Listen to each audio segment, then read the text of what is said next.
Who raised you as a child? My grandmother. Why?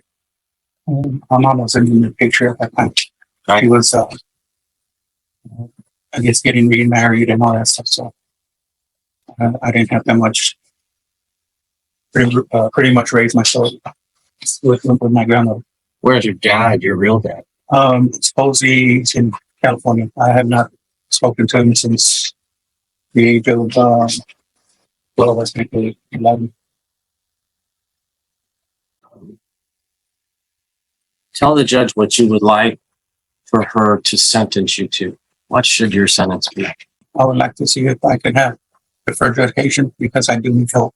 What I have done, just hope the victims get help getting back to what a normal human being should be.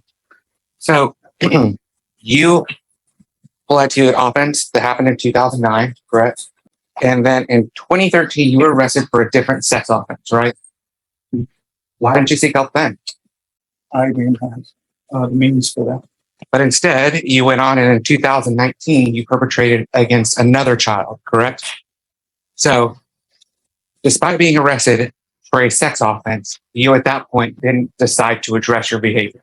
So now that you are facing prison time is now when you're thinking that it's the appropriate time to get some help. I think I have what that I want to is to get help. Okay. But you could have done that in 2013, right? Yes. But instead, now that we are facing prison time, now you're asking this court to give you probation so that you can get some help. I just have one question for you. What was your thought process when you were committing these acts? So there is one incident where you go to a store and you ask her brother to get out of the vehicle so that he can go get gum.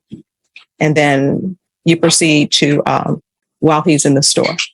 And so what I'm looking at is you had to know it's a public place. Who knows how long her brother is going to be in the store to buy gum?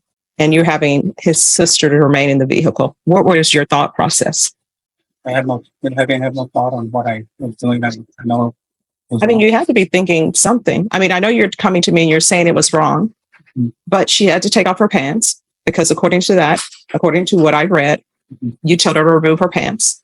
So at that point in time, there had to be some thought process, like how much time you had to be estimating. I'm thinking how long her brother's going to be in the store. Is there a long line? How many cars are in the parking lot? Because that determines to me how long he's going to be on line. First, he has to pick out the gum. When he picks out the gum, he stands in line. How long is going to take the cashier with him? How long is going to take him to pay?